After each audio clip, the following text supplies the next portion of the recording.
Suamiku perhitungan.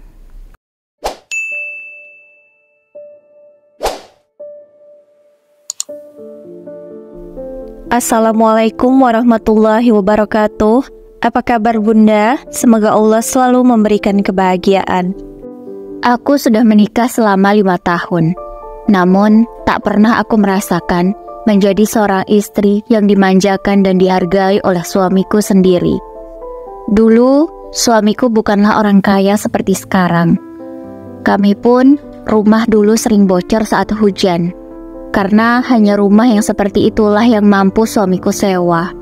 Kami mengontrak di sebuah kontrakan kecil. Kondisinya sangat memprihatinkan. Gentengnya sudah pada bocor di mana-mana. Setiap kali hujan, kamar kami selalu basah.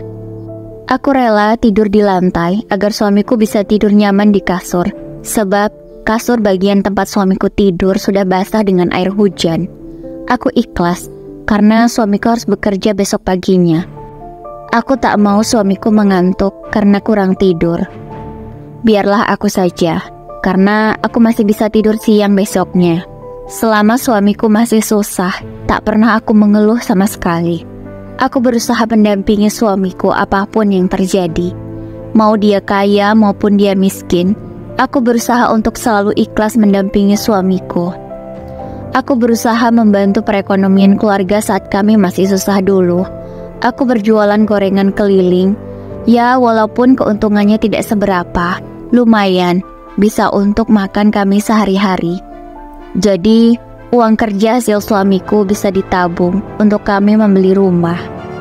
Aku tak gengsi dan tak malu sama sekali mengerjakan semua itu. Bahkan tak jarang, aku juga menjadi buruh cuci agar bisa menambah penghasilan, supaya gaji suamiku benar-benar bisa full ditabung. Dulu saat masih susah, suamiku begitu perhatian padaku. Dia selalu baik memperlakukan aku. Dia juga sangat menghargai aku. Tapi semua berubah setelah suamiku memiliki segalanya. 4 tahun lebih, aku mendampingi suamiku dari susah sampai dia bisa menjadi pengusaha sukses seperti sekarang. Aku bersyukur karena suamiku sudah bisa mewujudkan cita-citanya menjadi seorang pengusaha. Sekarang usaha suamiku sudah sangat maju. Dia benar-benar merintis semua itu dari nol. Aku sangat mendukung apapun yang menjadi keputusan suamiku. Aku tak pernah merasa lelah, meskipun aku harus menahan segala keinginanku untuk memiliki apa yang aku mau. Dan aku berharap ketika suamiku sudah memiliki segalanya, aku pun akan merasakan juga hal yang sama. Tapi setelah suamiku berhasil mendapatkan rumah impiannya, semua berubah. Apa yang aku harapkan tidak pernah terjadi, malah sebaliknya. Setelah suamiku bertemu dengan mantan kekasihnya, yang dia sebut sebagai cinta pertamanya, suamiku benar-benar berubah padaku. Yang dulunya dia perhatian dan menghargai aku, sekarang semua benar-benar berubah. Aku pikir suamiku dan mantan kekasihnya tidak ada hubungan lagi, karena aku tahu bagaimana sakitnya suamiku ditolak saat dulu dia masih susah. Jadi, dulu suamiku mencoba melamar kekasihnya itu, karena suamiku sangat mencintainya dan mereka ingin segera menikah. Namun, karena suamiku belum memiliki apa-apa, kekasihnya itu tidak mau menerima cinta suamiku. Bahkan dia juga menghina suamiku secara kasar. Dihina sangat miskinlah, laki-laki tidak berguna lah. Semua kata-kata hinaan itu dilontarkan oleh kekasihnya itu. Tapi sekarang, suamiku seakan lupa dengan hinaan itu. Dia merasa kalau mantan kekasihnya itulah yang berhak mendampingi dia, karena dia sudah sukses sekarang. Jadi, wanita itulah yang pantas untuk suamiku bahagiakan, bukan aku. Padahal akulah istrinya, istri sahnya, yang mendampingi dia sejak nol, sejak dia masih susah dan tidak memiliki apa-apa. Aku dulu berusaha membangkitkan semangat suamiku dari hinaan kekasihnya itu. Aku mencoba memberi dukungan padanya. Aku juga tidak hanya memberi dukungan secara moral, aku juga memberi dukungan secara material. Aku bekerja untuk membantu suamiku biaya kuliah juga sebelum kami menikah. Tapi apa yang aku dapatkan? Aku malah seperti ini. Aku dicampakkan suamiku aku diperlakukan seperti pembantu. Setiap hari, aku selalu belanja untuk memenuhi kebutuhan makan kami. Suamiku selalu perhitungan.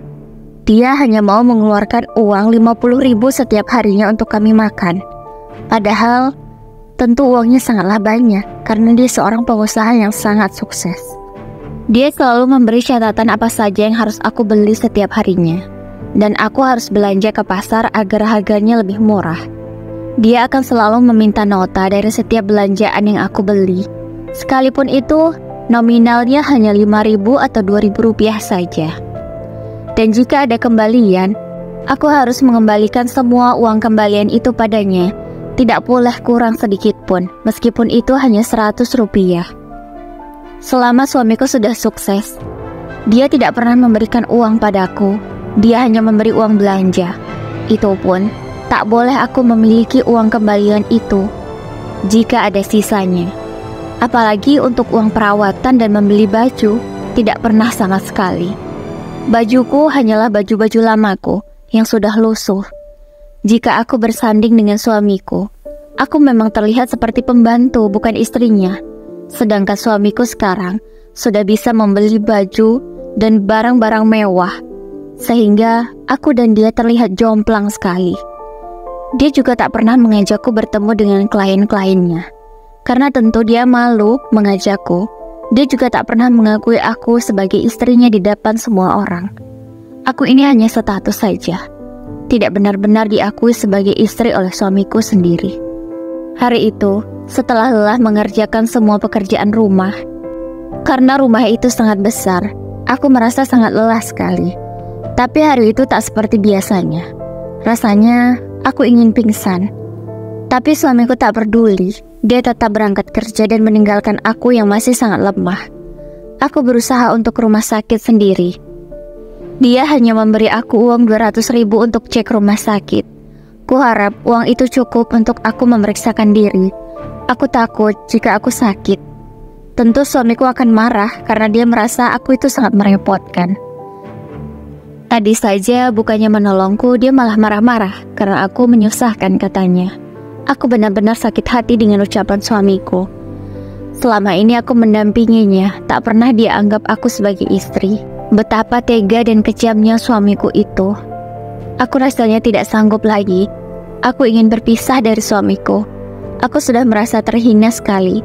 Bukannya dihargai, bukannya disayangi, tapi aku malah disia-siakan seperti ini. Aku berusaha berangkat ke rumah sakit dengan kondisi yang sangat lemah. Setelah sampai di rumah sakit, aku segera diperiksa oleh dokter.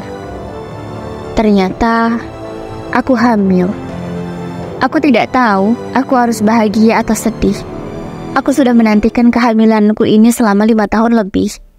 Aku begitu bahagia setelah dokter mengatakan kalau aku sedang hamil sudah 2 bulan. Aku sangat bahagia sekali karena akhirnya aku akan memiliki seorang anak. Tapi bagaimana jika kondisiku seperti ini? Aku berharap suamiku tidak pelit dengan anakku ini, karena ini juga anaknya. Aku segera pulang ke rumah, karena tak sabar aku ingin memberitahukan kehamilanku pada suamiku. Aku berharap dia akan bahagia dengan kehamilanku ini. Tapi setelah sampai rumah, aku bukannya bahagia memberitahu kehamilanku. Aku malah dibuat menangis oleh suamiku, karena dia membawa mantan kekasihnya itu pulang, dan bahkan berkata akan menikahi wanita itu. Apa maksudmu, Mas? Kamu mau menikahi dia? Kamu tidak ingat, Mas, bagaimana dia dulu menghinamu seperti itu? Sekarang kamu malah mau menikahi dia? Tanyaku pada suamiku. Iya, aku memang dulu dihina olehnya. Itu karena memang aku miskin, tidak punya apa-apa. Tapi sekarang, aku memiliki segalanya. Dan dia mau sama aku, karena aku juga masih sangat mencintainya. Jawab suamiku. Lalu aku ini apa, Mas? Aku, Mas, yang mendampingi kamu dari susah sampai kamu bisa seperti sekarang, bukan dia. Lalu kamu anggap aku apa? Tanyaku lagi pada suamiku. Kamu itu hanya pelampiasanku saja, karena aku ditolak olehnya. Dan aku memang menjadikan kamu pendampingku, karena aku tahu kamu orang kampung yang pasti akan setia menemani aku dari susah. Makanya, aku mau menikahi kamu. Jawaban itu benar-benar membuatku sangat kecewa. Aku tak menyangka, ternyata suamiku sekejam itu padaku. Aku hanyalah pelampiasan baginya. Selama ini, dia tidak benar-benar mencintai aku. Dengan air mata yang sudah mengalir, aku memberikan hasil tes rumah sakit itu. Aku memberitahu suamiku kalau aku hamil. Tapi tak kusangka, responnya begitu menyedihkan. Dia berkata, "Aku sebenarnya ingin menceraikan kamu, tapi karena kamu hamil, jadi kita tunda sampai anak kita lahir. Tapi ingat ya, aku akan tetap menikahi dia, karena dialah cinta pertamaku, bukan kamu. Jadi kamu harus siap di Mado. Oh iya, setelah aku dan dia menikah, kamu harus keluar dari rumah ini ya, karena aku dan dia ingin tinggal di rumah ini. Kami tidak mau ada kamu di sini. Aku akan memberi kamu sebuah kontrakan. Kamu bisa tinggal di sana." Ucap suamiku lagi dengan ketusnya. Aku benar-benar tidak menyangka suamiku sejahat ini padaku. Pernikahan suamiku dengan kekasihnya itu benar-benar terjadi. Aku pun ikut menyaksikan pernikahan mereka. Sakit sekali rasanya hatiku, hancur sekali. Aku ternyata selama ini yang hanya mencintai suamiku, sedangkan dia tidak mencintaiku. Perhatiannya selama ini hanya agar aku bertahan menemani dia selama dia susah. Aku benar-benar kecewa sekali. Aku hanya bisa menangis sepanjang acara. Setelah acara selesai, aku diantar ke kontrakan oleh suamiku. Dan kontrakan yang dia sewakan untukku benar-benar sangat kecil. Kenapa dia setega itu padaku? Rumahnya juga kondisinya sangat memprihatinkan. Dengan alasan, dia tidak ingin mengeluarkan banyak uang untukku untuk menyewakan kontrakan yang bagus. Uang bulanan untukku hanya 1 juta sebulan. Kata dia, itu harus cukup. Padahal aku sedang hamil anaknya. Aku membutuhkan vitamin dan cek ke dokter. Tapi dia tidak peduli sama sekali. Dia beralasan, bayinya belum lahir, jadi hanya aku saja yang perlu dia beri makan. Bahkan, ketika uangku sudah habis karena memang tidak cukup untuk 1 bulan, sedangkan semua apa-apa serba mahal, aku malah diberikan makanan yang hampir kadaluarsa oleh suamiku. Dia berkata, "Tadi istriku sedang bersih-bersih kulkas, dan dia melihat banyak sekali makanan yang hampir kadaluarsa. Ini untukmu ya, kalau bisa cepat dimakan malam ini, karena ada yang spare besok. Sayang kan, mubazir kalau tidak dimakan." Aku tak menyangka, suamiku setega itu padaku. Padahal aku sedang hamil. Itu tentu akan berbahaya untuk anakku, tapi dia tidak peduli sama sekali. Aku sangat marah dengan kelakuannya. Kalau tidak karena kehamilanku, aku sudah meminta cerai dengan suamiku itu. Tapi aku bisa apa? Aku harus bersabar sampai bayiku lahir. Agar aku bisa bertahan hidup dan tidak harus mengemis uang pada suamiku, aku berusaha berjualan online. Karena itulah yang hanya aku bisa kerjakan sekarang. Aku tak mungkin bekerja berat, karena itu akan berbahaya untuk anakku. Alhamdulillah, meskipun penghasilannya tidak seberapa, aku bisa mendapatkan uang dari sana. Sedikit demi sedikit uang itu kukumpulkan untuk biaya persalinanku. Aku khawatir jika suamiku tak mau membiayai persalinanku nantinya. Bahkan sekarang, karena aku sudah memiliki penghasilan sendiri, karena dia tahu, dia tidak mau memberikan uang bulanan lagi padaku. Dia tidak mau menafkahiku. Dia hanya mau membayarkan uang kontrakan saja. Aku benar-benar sangat kecewa sekali. Sejahat itu dan setega itu suamiku padaku. Aku sekarang sudah terserah. Aku tidak peduli lagi. Aku hanya memikirkan aku dan juga anakku. Anakku harus sehat dan selamat sampai lahir nanti. Aku tak ingin menangis setiap harinya. Itu akan membuat anakku juga terluka. Beberapa bulan kemudian, alhamdulillah, aku melahirkan anakku dengan selamat. Untungnya, uangku cukup untuk membiayai persalinanku. Karena benar saja, suamiku tidak mau membayar biaya rumah sakitnya. Untunglah aku punya tabungan. Tapi sayang sekali, suamiku tidak mau mengunjungi aku dan anakku yang baru lahir. Dia sama sekali tidak mau bertemu dengan kami. Entahlah, aku tidak tahu alasannya. Ketika aku telepon, dia hanya meminta maaf dan tidak mau bertemu dengan aku dan juga anakku. Bahkan, Aku juga diceraikannya lewat telepon. Aku minta maaf ya sama kamu. Aku tidak bisa menemui kalian sekarang. Dan aku akan tetap menceraikan kamu sesuai janjiku. Aku talak kamu sekarang, ucap suamiku di ujung telepon. Aku benar-benar tidak menyangka aku malah diceraikan sehabis melahirkan anaknya. Tapi ya sudahlah, mungkin ini lebih baik. Aku bisa hidup lebih tenang dengan anakku, dan statusku tidak digantungkan seperti ini. Tapi akhir-akhir ini anakku rewel. Aku berpikir mungkin dia ingin bertemu dengan ayahnya.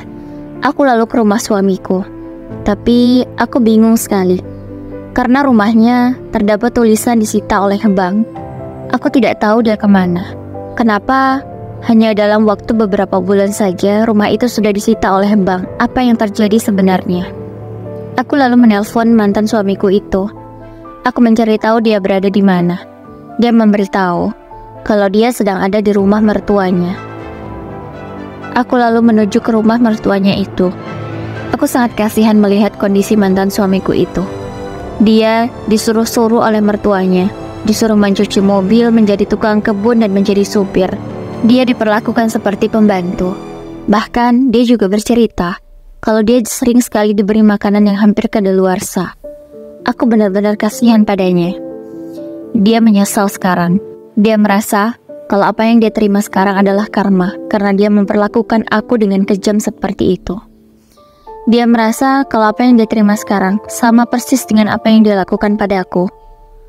Aku hanya bisa terdiam mendengar ceritanya. Dia meminta maaf berkali-kali padaku. Aku ke sana juga tidak hanya ingin mempertemukan dia dengan anaknya. Aku juga membawa surat gugatan dari pengadilan, karena aku ingin segera pisah darinya. Tapi dia malah memohon padaku. Dia meminta maaf agar aku tidak jadi bercerai darinya. Dia ingin kami membatalkan perceraian kami. Aku tidak tahu bagaimana maksudnya. Selama ini dialah yang ingin bercerai dariku, tapi sekarang dia memohon agar kami bisa kembali dan membatalkan perceraian. Aku tidak tahu harus menjawab apa, karena sebenarnya sampai detik itu pun, meskipun aku diperlakukan dengan kejam, aku masih sangat mencintainya. Rasa cintaku belum hilang, dan apalagi aku memiliki anak darinya.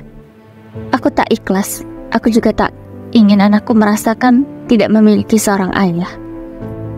Aku mohon maafin aku ya. Aku mau kita membatalkan perceraian kita. Aku sadar sekarang, kamulah istri yang paling mau mengerti keadaanku dan mau menerima aku baik susah maupun senang. Hanya kamulah yang bisa mengerti aku.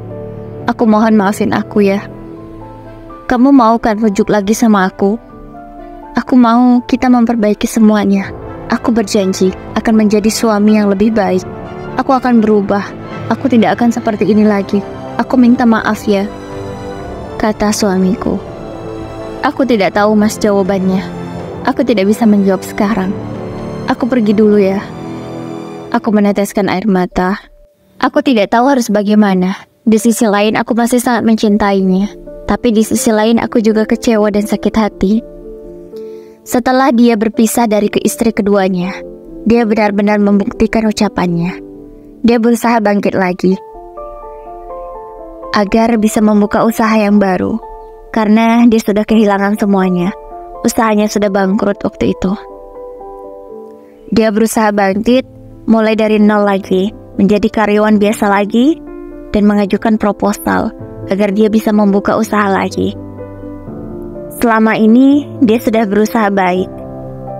Dia selalu menjengukku dan juga anakku, memberi nafkah layaknya seorang ayah dan seorang suami. Tapi aku belum bisa menerimanya lagi menjadi suamiku. Aku masih butuh waktu. Aku masih merasa kecewa dan sakit hati. 1 tahun kemudian, dia berhasil membangun usahanya lagi. Sekarang dia sudah menjadi pengusaha, meskipun belum sebesar yang dulu. Dia memberikan aku sebuah rumah. Dia berkata, rumah itu untuk aku dan juga anakku. Anggap saja itu sebagai permintaan maaf darinya. Aku bahagia sekali, karena aku dan anakku tidak harus mengontrak. Kami juga sudah memiliki rumah yang lebih layak dan lebih bagus. Hari itu, dia datang. Dia membawa sebuah cincin. Dia berkata padaku, "Sayang, aku mohon kamu mau ya rujuk sama aku lagi. Aku berjanji akan benar-benar berubah. Aku tidak akan menyakiti kamu lagi.